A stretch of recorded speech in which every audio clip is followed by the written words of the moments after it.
कभी ऐसा लगा है कि काश काश हम टाइम में पीछे जाकर किसी एक पल को, किसी एक गलती को सुधार पाते। ये एक ऐसी ख्वाहिश है जो शायद हम सबने कभी ना कभी की है।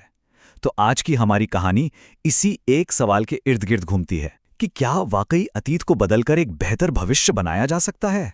जरा सोचिए, अगर सच में ऐसा कोई मौका मिले तो क्या करना चाहिए।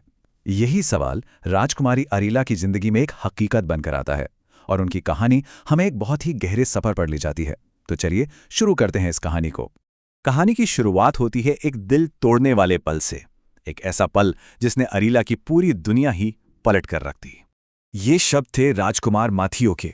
अब अरीला के लिए ये सिर्फ एक ब्रेकअप नहीं था, नहीं, ये एक ऐसी प्रॉब्लम थी जिसे वो हर हाल में सुलझाना चाहती थी। पर सवाल ये है कि ये सब हुआ क्यों।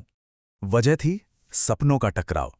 अरीला एक कलाकार थी, वो अपनी कला में जीना चाहती थी। दूसरी तरफ थे मैथ्यू, जिनके लिए सिंहासन और राजपाट से बढ़कर कुछ भी नहीं था। वो चाहते थे कि अरीला भी सिर्फ और सिर्फ देश चलाने के बारे में सोचे, जो कि अरीला के वजूद के ही खिलाफ था। और ठीक तभी जब अरीला को लगा कि अब सब कुछ खत्म हो गया है, उनकी जिंदगी में एक जादुई चीज आती है।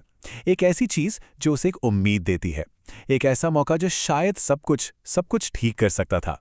और वो चीज थी एक टाइम ट्रैवलिंग घड़ी। अरीला को लगा कि बस यही तो जवाब है। उसे पूरी उम्मीद थी कि इस घड़ी का इस्तेमाल करके वो अतीत में जा सकती है, अपनी गलतियों को सुधार सकती है और मैथ्यू को वापस पा सकती है। तो बस इसी उम्मीद के साथ अरीला ने अतीत में जाकर घटनाओं को बदलने की कोशिशें शुरू कर दी। लेकिन क्या यह वाकई इतना आसान था? यहां एक दिलचस्प बात यह है कि अरीला ने एक नहीं 2 बार कोशिश की। पहली बार उसने कैफे में हुई बहस के दौरान अपने सारे सपनों को दबा दिया और मैथ्यू की हाँ में हाँ मिला दी। दूसरी बार वो और पीछे अपनी पहली डेट पर गई और झूठ बोल दिया कि उसे भी सिर्फ शासन करने का ही शौक है। लेकिन हर बार नतीजा वही रहा, दिल टूटना। दूसरी कोशिश के बाद मैथ्यू के ये शब्द दिखाते हैं कि खुद को बदलने से प्रॉब्लम सॉल्व नहीं हुई, बल्कि इसने झूठ पर आधारित एक नई प्रॉब्लम खड़ी कर दी। अरीला जो बनने की कोशिश कर रही थी, असल में वो थी ही नहीं। बार बार फेल होने के बाद कहानी में एक ऐसा मोड़ आता है जहां अरीला को एक बहुत ही कड़वे सच का सामना करना पड़ता है। देखिए, उस घड़ी को बनाने वाले मोज़ाक ने अरीला को समझाया, ये घड़ी अतीत को बदलने के लिए थी ही नहीं, ये तो एक आईना थी ताकि वो उस आईने में देख सके। इसकी मदद से अरीला को यह समझना था कि उसके और मैथ्यू के रिश्ते में असल में क्या गड़बड़ थी। और जब अरीला ने उस आईने में देखा तो सच्चाई बिल्कुल साफ थी। वो दोनों बहुत अलग थे। अरीला को कला पसंद थी, मैथ्यू को सिर्फ शासन। अरीला को देर तक सोना अच्छा लगता था, मैथ्यू सुबह जल्दी उठ जाता था। अरे छोटी छोटी बातें भी, जैसे बोलिंग, एक को पसंद थी तो दूसरे को बोरिंग लगती थी।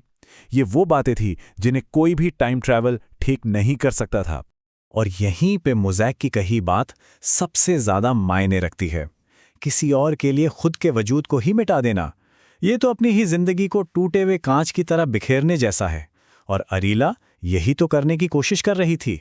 इस सच्चाई को समझने के बाद अरीला के लिए सब कुछ बदल गया। अतीत को बदलने की वो जिद खत्म हुई और एक नए भविष्य का रास्ता खुला। ये अरीला के सफर का सबसे बड़ा, सबसे जरूरी पल था। उसने ये मान लिया, ये स्वीकार कर लिया कि वो और मैथ्यू एक दूसरे के लिए बने ही नहीं थे और इस रिश्ते को बचाने की कोशिश करने का मतलब था खुद को खो देना। और जैसे ही उसने ये सच स्वीकार किया, एक खूबसूरत शुरुआत हुई। अरीला ने वो घड़ी समुद्र में फेंक दी और उसके साथ ही अपने अतीत को भी जाने दिया। इसके बाद उसकी मुलाकात हुई राजकुमार क्रिस्टोफर से। क्रिस्टोफर के साथ उसे एक ऐसा जीवन मिला जहां उसे अपने सपनों और जिम्मेदारियों के बीच कोई एक चीज चुननी नहीं पड़ी, बल्कि दोनों के बीच एक संतुलन मिला। तो अरीला की कहानी हमें एक बहुत ही जरूरी सवाल पर लाकर छोड़ देती है। क्या सच्चा प्यार किसी को अपने जैसा बनाने की कोशिश करना है या फिर उसे वैसे ही स्वीकार करना है जैसा वो है? इस पर सोचिएगा जरूर।